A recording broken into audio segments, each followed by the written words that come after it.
Hi all, welcome to this Player of the Month for the EPL for April. Now I know this is kind of early in a sense, but for those that aren't aware, I am away on holiday, so every video over like the next week or so is kind of done ahead of schedule, just to kind of, one, keep you prepared, but also just to give you an idea of what to expect.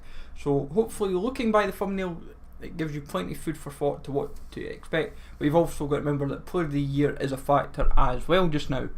So I basically had covered 10 players that I had seen throughout the month of April. Obviously we've still got the last games of the month to factor in as well, but looking at how everyone has played generally this month, for what I've seen, Ederson, Trent Alexander-Arnold, Virgil van Dijk, Andy Robertson, Eden Hazard, Raheem Sterling, Kevin De Bruyne, Deulofeu, Ayoze Perez and Chris Wood have all stood out individually for the month.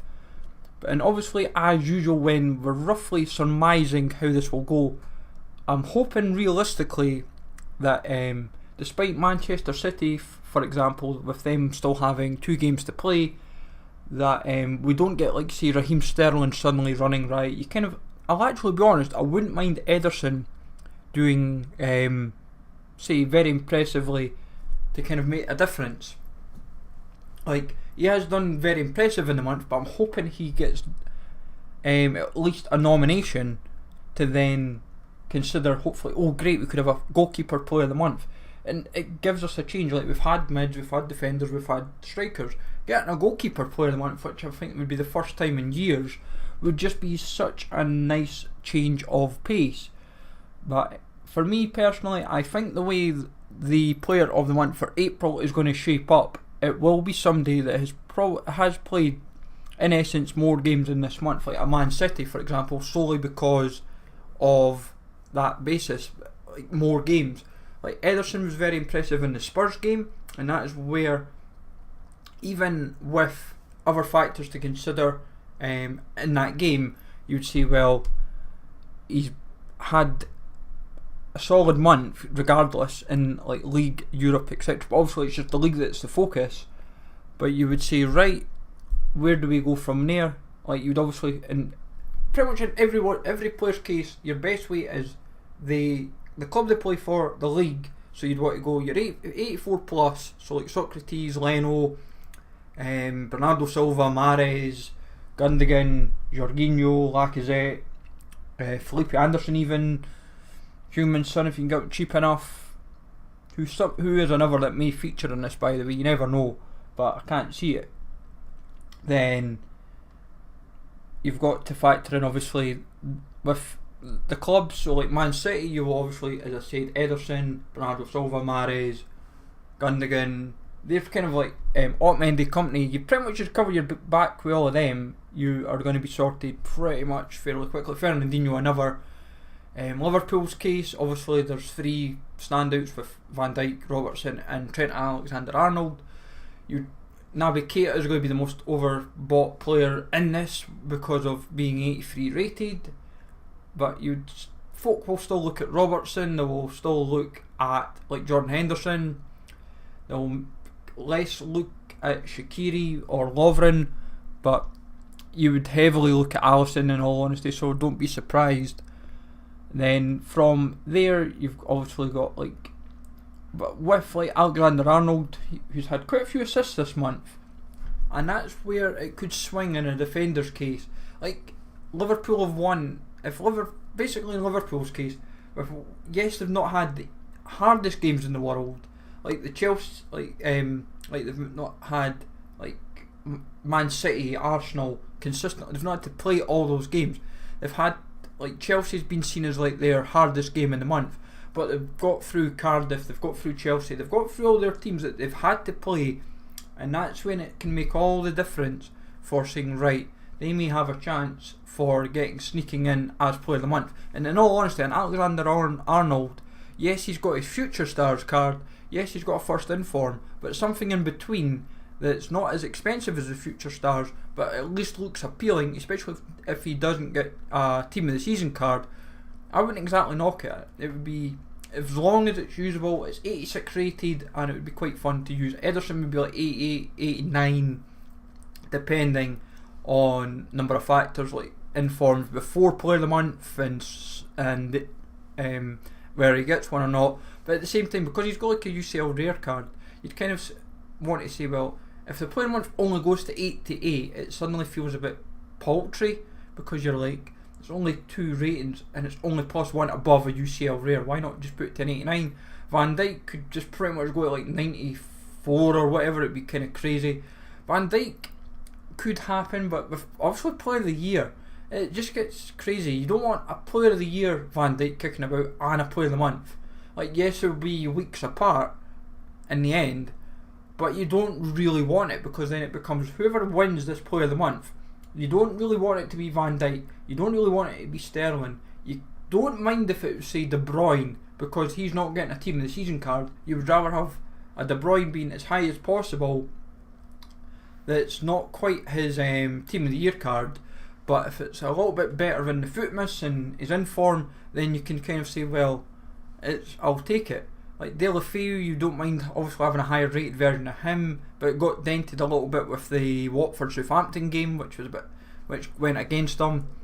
Then, but for me, I would say even like Perez and Wood, who have had good months for Burnley and Newcastle respectively. Like Perez seems to be a completely different player since Almiron's came in, and it's kind of shown in Perez's form. Obviously the hat-trick last weekend, and it's just kind of kicked him on leaps and bounds, and it will be interesting. But as long as you're prepared, like Brazil or Belgium or Netherlands or England or Spain, whatever it may be, whoever is at least nominated and whoever wins it, as long as you're prepared for those routes as well, I honestly feel it will be the most routes we'll see would be 6. I honestly feel, if it's like De Bruyne, Sterling, Van Dijk, I think, or Hazard. If whoever does win it, I would honestly say you're looking at 3 or 4. If it's like Mane and it's like 3 or 4 routes, then your quid's in. Like, some of them won't be really that, like Wood might even only be 2 routes, because one, he's not had an inform, and realistically an 84 rated Wood wouldn't really feel that appealing. Like, no one will really be like it'll be like Cruz, where it's like 2 routes and it's like an EPL route and then maybe a Burnley based route where it's like you only need maybe like, you'll end up buying Defour or Gudmundsson, or even Wood himself, you never know, or Ben Mee or Tarkovsky or Heaton or Pope. You'll end up buying one of the 80 rated cards or 79s, and that's pretty much all you need, as long as you've got one of them. But you wouldn't imagine it'll go through the roof. But as I've said throughout, you've got to be wary with Player of the Year come and gone actually, because the awards for that are the 27th, which is Sunday night. So you've got to factor in, well, we'd imagine an SBC, depending when it goes live. Does it go live Sunday night? Does it go live Monday night?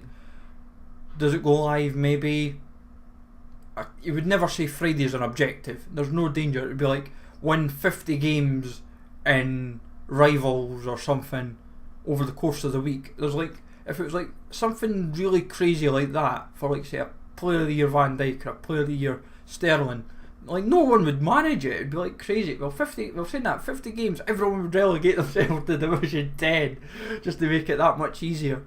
And then you suddenly just find, people try to chuck games and whatnot. It would just be crazy. No, it wouldn't be that kind of mental. But for the SBC costs, the lowest it would be, I would say, is 50k if it's Wood, maybe 80k if it's Perez, and then realistically you're then anywhere between 1 and 1.5, I would say, for any of it. We'll say that maybe even just $1 million for anyone else. Actually, $1 million coins, with the factor of the Player of the Year, if consider Team of the Season as well, depending when it starts for EPL, because while this would be, I would imagine when this would be live, EPL Team of the Season could be happening, and if you've got better versions of some of these cards kicking about, like, you're not really wanting a Player of the Month card when regardless if it's maybe setting you back 200k, team of the season could be 4 or 5 ratings higher